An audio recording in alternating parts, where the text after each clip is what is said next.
नमस्कार, फाइटर समाचार में आपका स्वागत है। पेश आज 16 फरवरी सुबह 6 बजे राजस्थान की खास खबरें। राजस्थान में चुनावी हार के बाद कांग्रेस पार्टी ने संगठन को डिजिटल रूप से मजबूत और जवाबदेह बनाने के लिए कांग्रेस कनेक्ट सेंटर की शुरुआत की है। पीसीसी चीफ गोविंद सिंह डोटासरा द्वारा लागू किए गए इस नए सिस्टम के तहत अब जिला, ब्लॉक और मंडल स्तर के नेताओं के कामकाज की बारीकी से निगरानी की जाएगी। पार्टी ने काम नहीं तो आराम वाले फॉर्मूले पर चलते हुए नेताओं के लिए हर 3 महीने में अपने कार्यों का ब्यौरा देना अनिवार्य कर दिया है। इस पहल के तहत कांग्रेस कनेक्ट प्लेटफॉर्म के जरिए नेताओं को टास्क दिए जाएंगे और उनकी त्रैमासिक प्रदर्शन सीमा की जाएगी। इस सेंटर की कमान पीसीसी महासचिव जसवंत गुर्जर को सौंपी गई है, जबकि राजेंद्र यादव और पुष्पेंद्र मीणा को सह अध्यक्ष बनाया गया है। यह कदम दर्शाता है कि कांग्रेस अब जमीन से लेकर मंडल स्तर तक अपनी पकड़ मजबूत करने के लिए तकनीक और डेटा का सहारा ले रही है। जोधपुर के चपासनी हाउसिंग बोर्ड इलाके में साइबर ठगों ने एक 77 वर्षीय बुजुर्ग कमल चंद लुक्कड़ को निशाना बनाते हुए 18,60,000 रुपए की ठगी की है। ठगों ने बुजुर्ग के मोबाइल पर आरटीओ ई चालान के नाम से एक संदिग्ध एपीके फाइल भेजी। जैसे ही यह फाइल डाउनलोड हुई, ठगों ने उनके फोन का एक्सेस प्राप्त कर लिया। पीड़ित उस समय जयपुर में अपनी बीमार बहन के पास थे, जिसके कारण वे बैंक के मैसेज नहीं देख सके। ठगों ने 2 दिनों तक किश्तों में कुल 18,60,000 रुपए उनके खाते से पार कर दिए। जोधपुर लौटने पर जब उन्होंने अपना ईमेल चेक किया, तब उन्हें इस बड़ी चोरी का पता चला। बुजुर्ग ने तुरंत साइबर हेल्पलाइन और स्थानीय थाने में मामला दर्ज करवाया है। पुलिस ने चेतावनी दी है कि किसी भी अनजान लिंक या फाइल को डाउनलोड न करें, क्योंकि यह आपके बैंक खाते को खाली कर सकता है। राजस्थान हाईकोर्ट ने बीकानेर के एक पीड़ित परिवार को तत्काल पुलिस सुरक्षा मुहैया कराने का कड़ा आदेश दिया। मामला आरपीएस अधिकारी संजय बोथरा और कुख्यात गैंगस्टर रोहित गुदारा द्वारा परिवार को दी गई धमकियों से जुड़ा है। अदालत ने सरकार और पुलिस प्रशासन की कार्यप्रणाली पर गंभीर सवाल उठाते हुए कहा कि जब रक्षक ही भक्षक बन जाए तो जनता का सिस्टम से विश्वास उठ जाता है। विवाद 2016 में शुरू हुआ था, जब तत्कालीन थानाधिकारी संजय बोथरा पर याचिकाकर्ता के परिवार के साथ अवैध मारपीट का आरोप लगा। अब ट्रायल के दौरान आरोप है कि अधिकारी के इशारे पर गैंगस्टर रोहित गुदारा ने व्हाट्सएप कॉल पर मामला वापस न लेने पर जान से मारने की धमकी दी। जस्टिस फरजंद अली ने इसे लोकतांत्रिक समाज के लिए अस्वीकार्य बताते हुए महानिदेशक को मामले की उच्च स्तरीय जांच के निर्देश दिए हैं। कोर्ट ने बीकानेर एसपी को पीड़ितों की सुरक्षा सुनिश्चित करने और जांच के दौरान आरोपी अधिकारी को गवाहों से दूर रखने का आदेश दिया है। लुधियाना पुलिस ने डिजिटल अरेस्ट के नाम पर एक नामी कारोबारी से 7 करोड़ रुपए की ठगी करने वाले गिरोह के मुख्य सदस्य अर्पित राठौर को गिरफ्तार किया है। यूपी निवासी आरोपी को कपूरथला जेल से प्रोडक्शन वारंट पर गिरफ्तार किया। ठगों ने पीड़ित को गंभीर कानूनी अपराधों में फंसने का डर दिखाकर उसके जीवन भर की कमाई लूट ली थी। एसीपी मुराद जसवीर सिंह ने बताया कि मामला साल 2024 का है, जिसमें गिरोह के कुछ सदस्य पहले ही पकड़े जा चुके हैं। अब पुलिस अर्पित से पूछताछ कर गिरोह के अन्य साथियों और पैसों के लेन देन का पता लगाने की कोशिश कर रही है। पुलिस ने स्पष्ट किया कि डिजिटल अरेस्ट जैसा कोई कानून नहीं है और सरकारी एजेंसियां कभी वीडियो कॉल पर डरा धमकाकर गिरफ्तारी नहीं करती।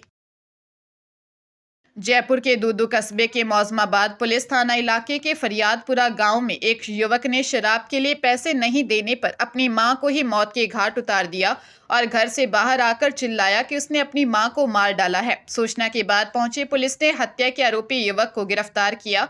सीओ दीपक खंडेलवाल ने बताया कि 40 वर्षीय भूरी देवी पति अर्जुन लाल रैगर के साथ अपने पीहर फरियादपुरा में रहती थी। भूरी देवी पति के साथ बैंक से पैसे निकलवा कर घर आई थी। घर आते ही नशे का आदि इकलौता बेटा 19 वर्षीय नंदराम मां से शराब के लिए पैसे मांगने लगा।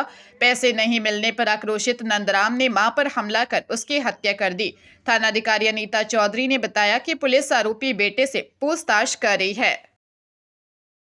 जयपुर के झोटवाड़ा निवासी एक व्यक्ति के खिलाफ जम्मू कश्मीर पुलिस की आर्थिक अपराध शाखा ने ह्यू एंड क्राई नोटिस जारी किया है। करोड़ों रुपए की वित्तीय धोखाधड़ी के मामले में आरोपी अनिल कुमार माहेश्वरी लंबे समय से फरार है। पुलिस के अनुसार आरोपी गिरफ्तारी से बचने के लिए लगातार अपने ठिकाने बदल रहा है, जिसके चलते अब उसके खिलाफ सार्वजनिक नोटिस जारी कर जनता से मदद मांगी गई है। सत्यानगर झोटवाड़ा का निवासी अनिल कुमार माहेश्वरी पूरम में उत्तराखंड की एक एग्रो फूड इंडस्ट्री में रीजनल सेल्स मैनेजर के पद पर कार्यरत था। आरोप है कि उसने निवेश और व्यावसायिक सौदों के नाम पर कई लोगों को झांसे में लेकर करोड़ों रुपए की चपत लगाई। जम्मू कश्मीर पुलिस की एक टीम ने हाल ही में जयपुर स्थित उसके आवास पर दबिश दी थी, लेकिन आरोपी वहां नहीं मिला। पुलिस ने अपील की है कि आरोपी के बारे में किसी भी प्रकार की जानकारी होने पर तुरंत सूचित करें। राजस्थान में आज से एक नए पश्चिमी विक्षोभ के सक्रिय होने के साथ ही मौसम के मिजाज में बदलाव की संभावना है। मौसम विभाग के अनुसार दो क्रमिक पश्चिमी विक्षोभों में से पहला 13 फरवरी को सक्रिय हुआ था, जबकि दूसरा आज से अपना असर दिखाना शुरू करेगा। इन मौसमी सिस्टम के प्रभाव से प्रदेश में बादलों की आवाजाही बढ़ेगी और आगामी 18 फरवरी के बाद राज्य के कई हिस्सों में हल्की बारिश होने के आसार हैं। इस बदलाव के कारण तापमान में उतार चढ़ाव देखने को मिलेगा। जहां दिन के अधिकतम तापमान में हल्की गिरावट आ सकती है, वहीं आज से ठंड का असर भी धीरे धीरे कम होने लगेगा।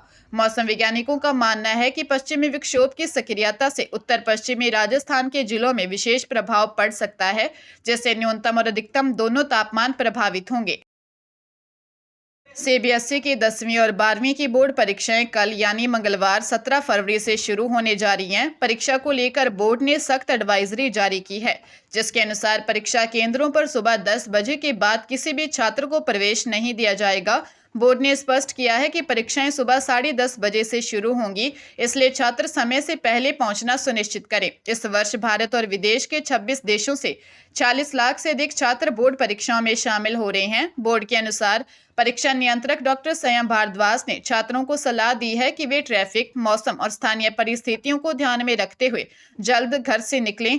बोर्ड ने पहले ही स्पष्ट कर दिया कि समय सीमा समाप्त होने के बाद किसी भी स्कूल को अतिरिक्त अवसर नहीं मिलेगा।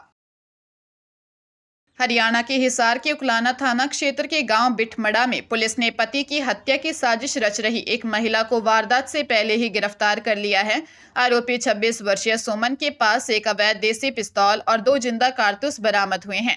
पुलिस को सूचना मिली थी कि सुमन और उसके पति सोनू के बीच चल रहे विवाद के कारण वह उसे मौत के घाट उतारने की फिराक में है। जांच में सामने आया कि सुमन का गांव के ही नंदलाल नामक व्यक्ति के साथ अफेयर है, जिसने उसे यह हथियार मुहैया कराए। सुमन पिछले 3 दिनों से सही मौके का इंतजार कर रही थी और उसने पिस्तौल को शॉल के नीचे छिपा रखा था। उकलाना पुलिस ने त्वरित कार्रवाई करते हुए आरोपी महिला को गिरफ्तार कर लिया है। पुलिस अब हथियार सप्लाई करने वाले उसके दोस्त की तलाश कर रही है। अजमेर में एक 14 साल की नाबालिग से रेप का मामला सामने आया। आरोपी ने अश्लील वीडियो सोशल मीडिया पर अपलोड करने की धमकी देकर रेप किया। पीड़िता की मां ने पुलिस को दी रिपोर्ट में बताया कि 1 साल पहले आरोपी युवक ने इंस्टाग्राम पर उनकी बेटी को मैसेज किया था। उसने दोस्ती का दबाव बनाया। बेटी ने मना करने पर भी नहीं माना। एक दिन रास्ते में रोककर मारने पीटने की धमकी देकर जबरन गाड़ी में बिठाकर अपने भाई के घर ले गया। वहां चाय में नशीला पदार्थ पिलाकर बेहोश कर रेप किया। अश्लील वीडियो भी बना लिए। इसके बाद ब्लैकमेल कर माता पिता को जान से मारने की धमकी देकर वापस रेप किया। आरोपी के दोस्तों ने भी छेड़छाड़ की।